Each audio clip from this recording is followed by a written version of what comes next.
Our panel is called Decentralizing Web3 Applications in the Built World, but I'm just going to get to the crux of it. We're going to be talking about Depin today, and probably most of you don't know what that means. So I'm going to say it stands for Decentralized Physical Infrastructure Networks, and it is particularly relevant in the building and construction space. I think many of the panels today, but in particular the infrastructure panel that we just heard, surface some of the major issues that are solved by Depin networks. So we have three amazing founders of Depin projects with us today, and I'm going to let them introduce themselves.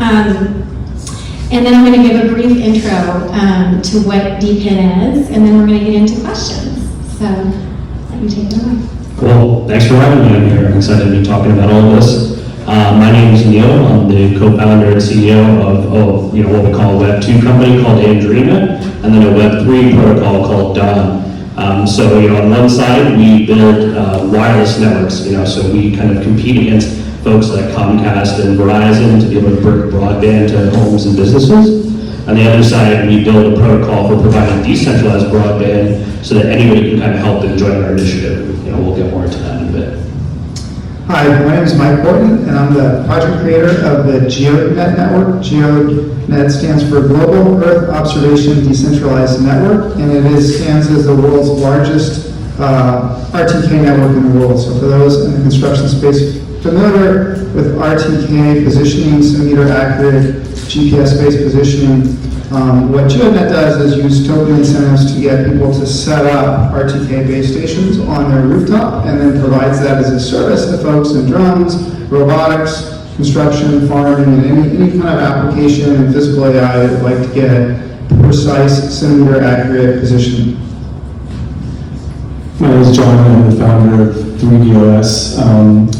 We have a company called 3D PrintOS. For over a decade, we built the operating system for 3D printing. So we like to reduce the latency between design and manufacturing. So this is software on local internet networks that is MIT, Harvard, Purdue, Caltech, Berkeley, and students can upload a design and quickly have it printed. And clients like BMW, John Deere, Google use that. And so with 3DOS, now we're saying let's make a fully decentralized manufacturing network, not just 3D printers, finding 3D printer capacity around the world, but finding CNC water jets. Let's reduce the latency to find that capacity, and let's reduce the latency not only from design and manufacturing, but manufacturing to global distribution. And as you know, right now, trade wars are a big problem. Everyone's trying to localize manufacturing, so our goal is to kind of get this Uber of manufacturing and reduce the latency that it takes time to find the capacity and utilize the capacity. Great, thanks. And one fun fact, Mike just flew in from DC. He was testifying before Congress yesterday about Depin. So got it straight from the horse's mouth. Okay, so Depin. They are applications of blockchain technology, and they're used to create and manage physical infrastructure systems. So as you've seen with these founders, it's things like internet, manufacturing, electricity, and RTKs, and much more.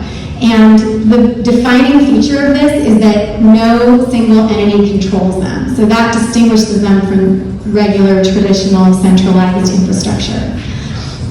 So Depin networks and that technology enables coordination and immediate network effects between physically distributed infrastructure in a trustless way, and it wouldn't be possible without this technology.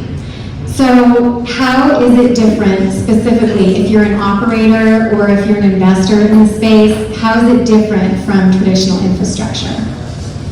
So I guess I can kick things off, and the way that I kind of think about Depin in this category of like physical infrastructure meets crypto, I try to constrain that a little bit more in my mind, where I think about it as kind of digital infrastructure. So everything from like telecom to cloud-based infrastructure, but at the same time that also includes stuff like 3D printers, RTK networks, and all that kind of stuff. I think the nature of it and what crypto and blockchains allow is the ability to fractionalize a unit of contribution towards that infrastructure, such that it makes sense from both the financial and the technology perspective for even an individual household to be able to contribute towards this network. And so I think, the way that I kind of keep all this in my head is, I think about it as sort of like, what is the Depin end state? And I think from the Depin end state perspective, I kind of imagine a world where every home is helping to contribute towards a digital economy by essentially participating in this, right? It doesn't matter whether your home is going to have an RTK sensor on the top, or maybe my home is going to have a server that participates in like a decentralized AI cloud. Like that's the world that I think we're kind of sprinting towards, and all we do is just build the rules by which those protocols allow people to be able to interact with each other just without having to know each other.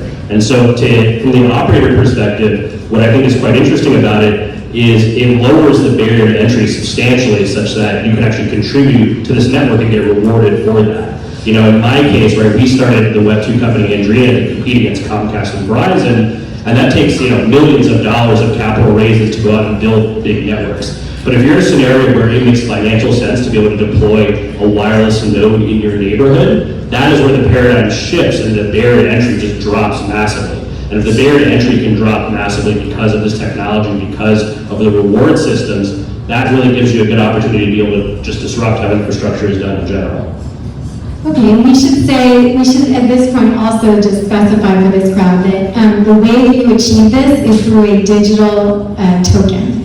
And that digital token serves various functions, but one of the main ones is that it aligns the incentives of all the participants on that token. So it aligns the incentives of the users and customers, the people who make it, the companies that make it and participate on it, and then anyone else who wants to hold the token. So it aligns those incentives, and it also dictates the rules for the operating system. So those rules in the operating system are programmed into that token, and that's how by developing that token-driven blockchain system, you don't need to have a centralized entity that is controlling the network.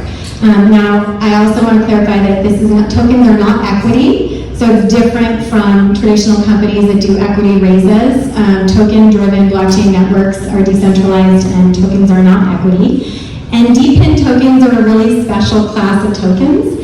They're different. I'm sure all of you heard, about Bitcoin and meme coins and NFTs and tokens on DeFi. Now, Depin is really different because these tokens are deployed across physical assets. So there's like real value and value systems that underlie them, physical value.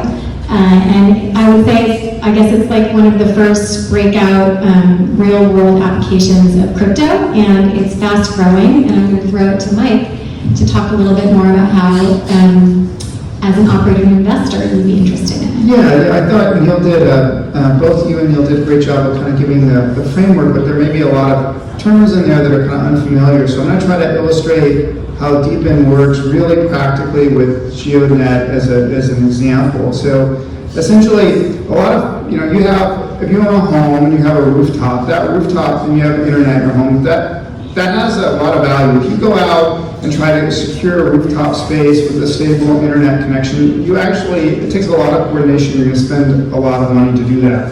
The value proposition with Depin is, hey, I can monetize my roof. I can earn some passive income by using my roof. So in the case of Geodnet, you would buy one of these RTK base stations, which is actually a really high quality survey grade receiver, antenna that's in the NGS database, triple frequency, all constellation receiver. You pay $700 for that, and you have to buy it yourself, you have to install it yourself, and then you start earning a steady stream of our token, which is the GOD token. And currently, if you install it correctly in a hex that doesn't already have an area that doesn't already have a station, then you earn 24 tokens per day. Now that token rate halves every year, but you would currently earn 24 tokens a day, which is about, at our current token price, about $5 to $6 a day. And so you pay back really quickly when you start to make money. And that incentive to put these things up to earn passive income is what drives people to put up all these stations. Now on the other side of the network, when people use the service,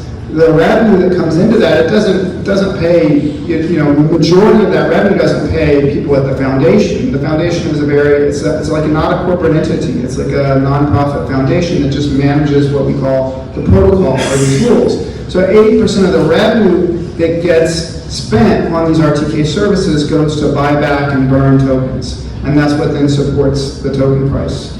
And so that's a completely different way to organize and coordinate the deployment of infrastructure than sort of in a centralized way. And I think I'm hopeful that that example sort of illustrates how we use these blockchain and these tokens to actually connect supply and demand together, kind of like a Airbnb, but instead of for something like a hotel, this is for digital infrastructure. In the case of Neil, it's broadband internet. In the case of Geodnet, it's RTK services. In the case of John, it's 3D printing and manufacturing resources. Yeah, and I think to add this before we kick it over to John, I think what Mike said is probably the perfect way to think about it. It's really just allowing the individual household to contribute towards infrastructure and then allowing them to be able to monetize that. And I think that is kind of an interesting thing. So keep in mind what he said is kind of a good mental model for going forward. But John, Yeah, you guys have covered a lot of the bases, but I'll kind of give the ROI or investment. So like our competitors, they raised $680 million like ZetWorks, with a publicly traded like Proto Labs, billions of dollars in there. And ZetWorks, they have 1,800 employees. They have centralized, and they have they've done like 9 million parts, and we've done 4 million parts with 10 engineers and 1 salesperson, and so you're able to do a lot more with less, because you're now getting everyone to pitch in, and you're able to put the rules into the smart contract, and the rules then kind of like dictate how to reward good behavior and bad behavior. So it's like a system that's self-governing, and you basically program the rule set of your company inside this thing, right? And so I think that's the power. Like that's the force multiplier. Yeah, I was just saying that's the right way to explain it. It's crazy, crazy, crazy efficient. The growth of these networks is just meteoric compared to traditional infrastructure. So in a world where infrastructure, like in the US and I think in Western Europe, is really hard to build, this is an incredible anecdote to it. We've put up 15,000 RTK stations in 2 years. It's twice the size of any other RTK network on the planet, and doing that with virtually no capital. And it's just by forming these rules in the smart contract, as John described, and then letting the market work its magic. And to that point, I mean, if you can draw a contrast with traditional, like just take energy, like Palo Alto owns its own utilities, and it sets the price at whatever it wants to, and if you had a Depin system running energy, the rules around cost and how prices are set would be governed by a token network, that had an algorithm controlling it. So it allows a whole other level of efficient marketplaces.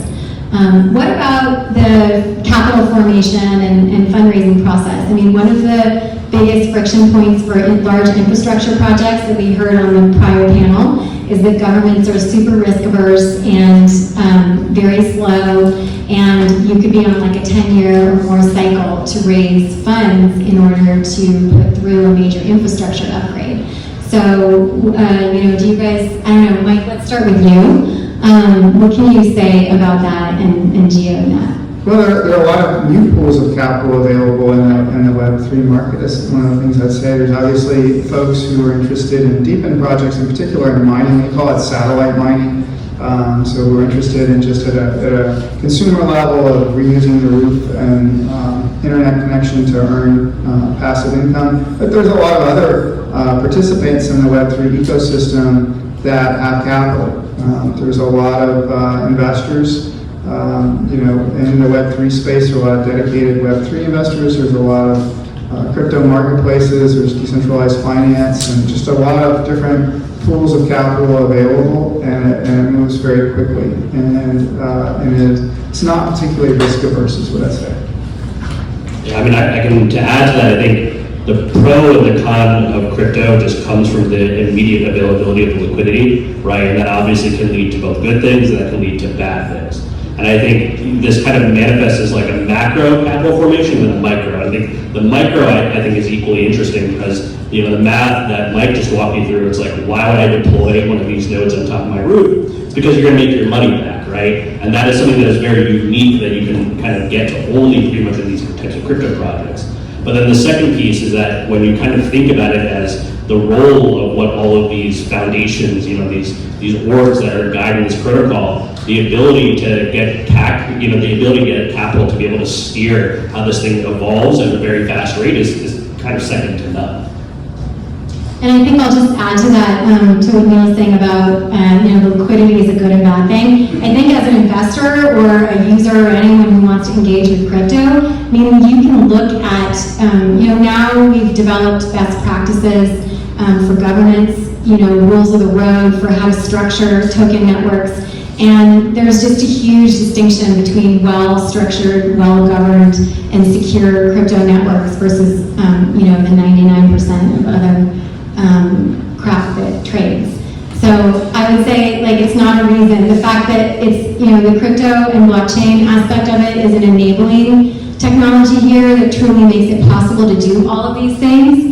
And I would suggest that, we've gotten to a point in the evolution of that technology that you can discriminate between the really quality projects and then the ones that, you don't really need to engage with. Okay, so one criticism that's been lodged at crypto in general is that decentralized systems don't perform as well as centralized systems do. That they're harder to build because there isn't any central control. So take, for example, DeFi or Ethereum. Ethereum took a decade to get to, proof of stake, and I know that's a technical term, but Ethereum took a decade to realize the form, that it is today, and it probably could have been done a lot faster if it was just a nimble dev team doing it. So my question here is, in each of your projects, I guess apart from one distinct feature is that each of you have existing, call it Web 2 or centralized businesses that generate revenue and are well-functioning. In the case of John, it's your manufacturing business and the internet business in the case of Neil. So how do you each think about this? You've decided to layer on a token and a decentralized Depin aspect on top of your very well-functioning traditional infrastructure businesses. So how do you think of this tension between, decentralizing and the challenges of performance in that context versus just spinning up a business, in a centralized traditional way? Yeah, I can talk about it a little bit different ways. So kind of the mega trends I'm seeing. So clients like BMW or they're 3D printing inside their offices, right? And at some point, the things that they 3D print are becoming production parts. So they're going to be wanting to, one day instead of having a bunch of these made, they can just click a button, they go to the Web3. There's a secure network that everyone trusts, right? This is what we call consensus. Everyone's trusting this. You can send money, and you can also have proof of provenance. So a John Deere or a BMW in the world knows it's their parts, they're getting royalties, and the person purchasing it knows that they're getting the original part, they can track it on blockchain. And so I kind of see this shift happening. Yes, Web3 takes more time to evolve, but once it's evolved, I can send money within seconds, right? I go to my bank, it's a headache. If I want to create an account on Amazon to get paid for selling something, that's going to take 2 weeks, right? With this one click, now that's what we call ZK Wallet, with an email creates a blockchain wallet, I'm good to go within a split second. So maybe initially it's slow, and then it becomes very fast and very secure. So this is kind of my perception of what's happening. Right, so in the same way that DeFi has made financial transactions super easy, super transparent, the ability, DeFi does offer the ability to monitor a whole network of debt and know where the risk is and how stable the system is, right? So you're saying we're just in the beginning of Depin, and ultimately we'd end up in a place where building infrastructure should be nimble and super efficient. Yeah, I thought it's also the barrier of entry comes down. So let's say something simple like an iPhone case. If I want to sell that globally today, I need to go to Alibaba, buy a bunch of them, put it in a warehousing, and ship it back out. Anyone can start uploading these designs, and if they're purchased or made in split seconds. that let's say someone wants to buy my iPhone case business, they can see all my transactions in seconds over a few years. They can literally buy my business. So you have all this transparency. So it's reducing the latency, not only go to market, but to build interesting businesses. Now imagine some manufacturing nodes, and these guys struggle all the time. If CNC's on idle, water jets, these guys have to use Google Ads, Facebook. So imagine like Bitcoin, you're broadcasting out that capacity. So imagine all these boxes and manufacturing machines have ability to broadcast capacity, and let's say I need to then, I get like 1 million part order from GE.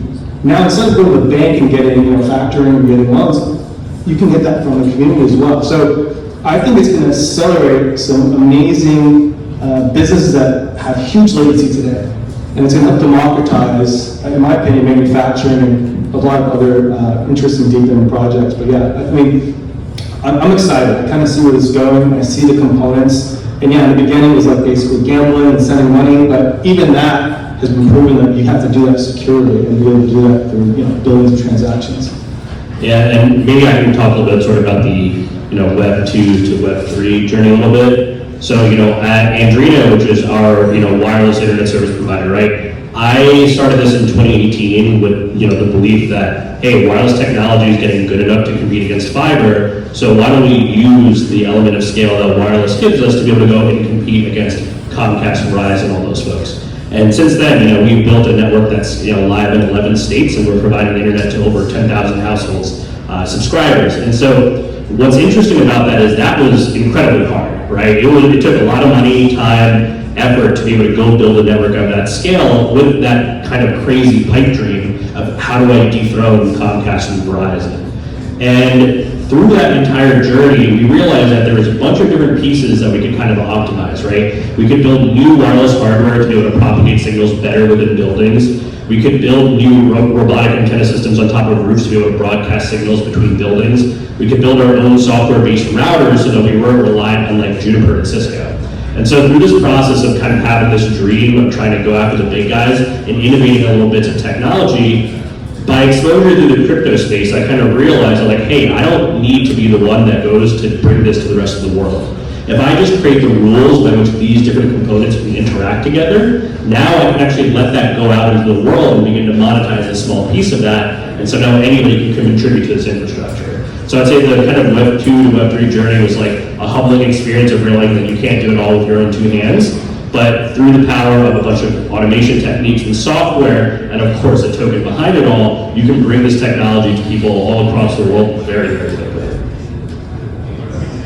Those are great answers. I think I only just important people to realize that Web3 is big. There is a lot of people on it, and these like stable coins, if you just to emphasize some basic things, like sending money with Swift and ACH, it just looks like absolutely, Flintstones type of technology compared to what you can do on a modern blockchain with a stable coin. So simply just getting, like in our case, payments out to, with our native token, out to all 15,000, miners every day, all over the world at basically zero cost. It's just a phenomenal piece of engineering. And yeah, decentralized is very complex, and it does take a lot of time to engineer these protocols correctly.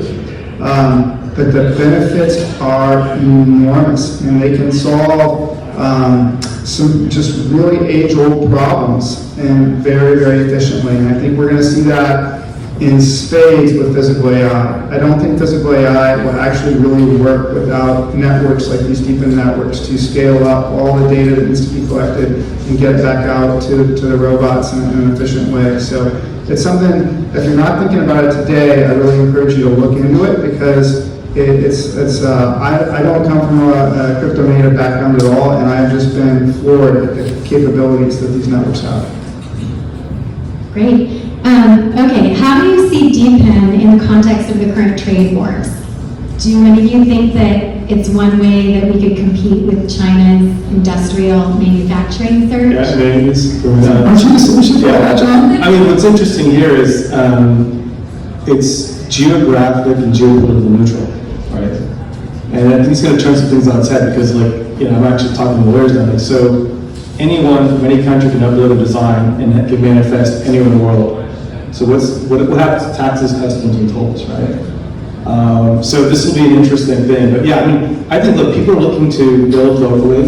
You know, we've gone decentralized, and Toyotas were always made in Japan, now they're made in Turkey, they're made in Mexico, they're made in the US. So this is part of a mega trend that's going to accelerate it. And as we go from this digital physical world, and as machines get more and more automated, and you can ramp up more and more manufacturing sites with these automated machines, which mean, you know, 3D printing is basically a robot in a box, right?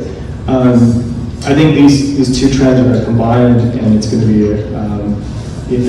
be a force multiplier, right? So I'm very excited about it, and the data shows that this is the way it's going. Yeah, Godspeed to you, John. I mean, I think the trade war should be a huge acceleration for your business, and decentralization does need to happen. And I do think it's a great anecdote to the political stuff. I know there's, you know, real issues there, and I don't want to dive into politics, but at the heart of all these blockchain projects, they tend to be very global, tend to be a lot of very smart engineers behind them, and it's a great anecdote to some of the sort of rhetoric and craziness that the governments of the world put forth on us people. Yeah, I'll just add with it. So what's interesting to me is that manufacturing was only reserved for the elite, right? If you want to start a manufacturing facility, the costs are high. I have kids doing 20 grand a month doing dragon toys and selling on Etsy. You know, so the barrier of entry is dropped, and they don't know if the blue one or the green one's going to sell. They put it up, whatever sells, then it's made on demand. So I think that's what's really exciting is now, and I think it's kind of the deep and moral stories that everyone can get into this, right? And I've seen some guys, one guy in Ohio has 1,000 printers, and he's competing with injection molding now. He's building another mini factory in Austin. And it reminds me of Bitcoin, right? So you start with people mining Bitcoin in their houses, doing peripheral work. Now we're doing the real work. And then they start to scale. And then you start to create these pools, you know, high-performing pools. And it automatically, based on the smart contract, will route to those high-performing pools. Same with manufacturing. So if I need 1 million parts, the system's going to automatically say, okay, here's high-performing nodes. They've got an SLA of 1 hour. There's some lower performing nodes, and then they will take a week, and you're fine. There's different prices for each of those. So what's interesting is the system will self-configure. And if you look at the foundation of money, it's products, services, and goods. Right? If people don't make stuff in the world, there's no money. There's no stock market, there's no banks, there's no stock market, there's no crypto, because even crypto is based on dollars. So I think this is an interesting convergence of these two concepts, and I think we're going to see a lot more interesting people projects in the future. Yeah, I think to add to kind of what John was saying, I think where he's getting at is, part that I believe is that a lot of these components of decentralization, especially around physical infrastructure, are kind of inevitable, right? Once the idea of the 3D printer actually became possible, it's like, duh, we're going to go from a scenario where it's centralized manufacturing towards everybody can contribute in a little small way. What you need is kind of, again, the protocol, the rules by which these operate, the reward system, the incentives. These are all kind of standard components of every single thing, right? It doesn't matter whether you want to bootstrap a GPU network that you can then go sell to Sam Altman, or you want to go do an RTK network for robots of the future and self-driving. These things are kind of inevitable, and I think the nature of technology, whether it's through stuff where you go from software-defined radios, for example, right? Instead of just analog circuitry, now we're getting to a world where you can use software to help define what the radios of the future are. It kind of reduces the barrier to entry such that everybody can contribute, and that is kind of just an inevitable trend in my mind, where it just comes down to CapEx as a function of coverage. And we're just seeing that number just continues to go down over time. Okay, I have a couple more questions, but I wanted to open it up to in case there are any audience questions. And then if there are any, I can answer them.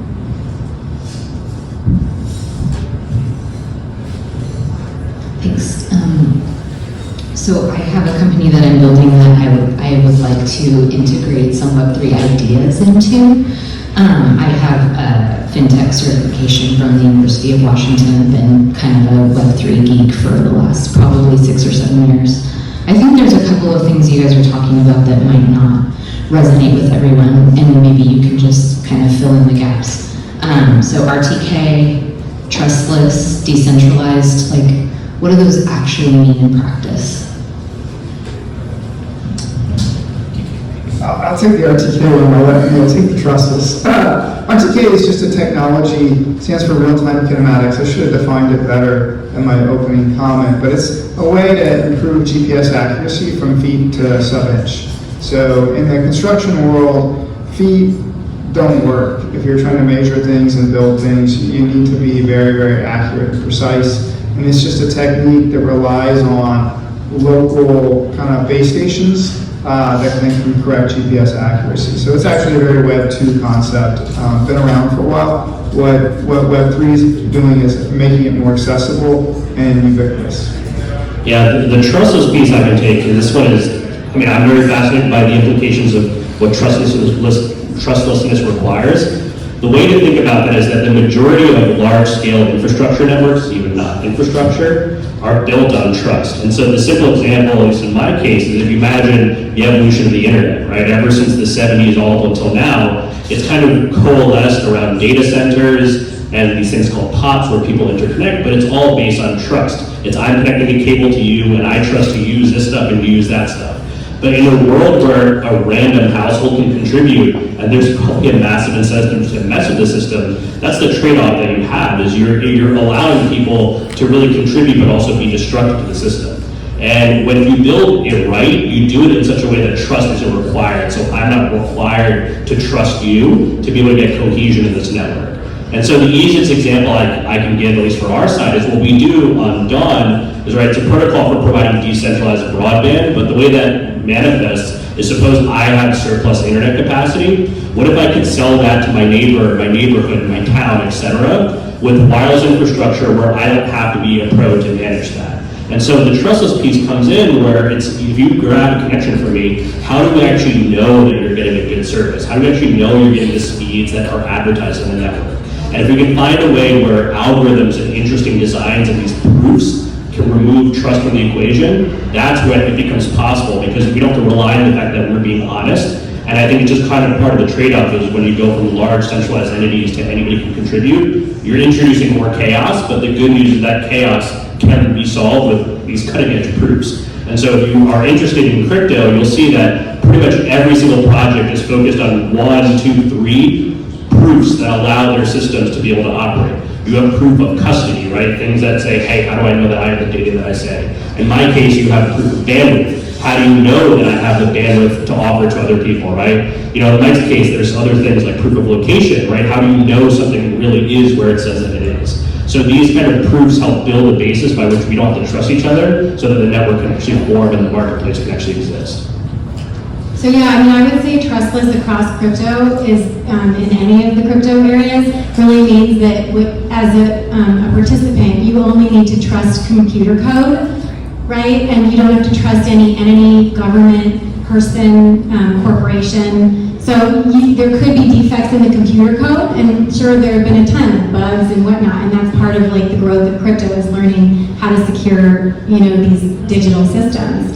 But at the end of the day, the computer code should be able to be verifiable, and you know, you could just trust that. So that's like the end goal. And what was the third term? I said decentralized, but I think if you think about this from a commercial real estate perspective and how much finance flows through what we do, right? I think there are so many other ways, like title, for example. It's going to be, you know, as real estate moves from person to person and ownership, like that's going to be a huge transition for us in this industry. Yeah, so title is actually, should be low-hanging fruit, right? Because, title is just, it's ludicrous that, you know, to change title, you have to go to someone who digs out papers in the, like, bottom of some building, right? And so the lift there, actually, in the barrier for crypto, I think everybody would love for title to be on crypto at this point. But it's really, you know, to the extent that ownership is recorded at the municipal level, or at the county level, you need those governments to transition. And there's already, in California, there are big steps. Like California, I guess, has move towards putting driver's license on the blockchain, let's say, right? I don't know what blockchain they're using, I haven't looked at it, but, there's small movement, and what you need is, there are other countries that have, Lithuania, for instance, Estonia, like, they've fully adopted and integrated blockchain solutions into these kinds of civic systems, but in a lot of real estate, one of the biggest barriers is something like title. California DMV is using Avalanche to put the DMV records on the blockchain. Right, it's a good thing. Okay, I think we have 1 more minute for questions, or are we at time? We're at time. Okay, well, all right, we'll wrap it up. So just to summarize, decentralized infrastructure, physical infrastructure networks, Depin, look out for it, and if anyone is interested in knowing more, come and talk to one of these 3 fabulous founders, both as an operator or investor. Thank you.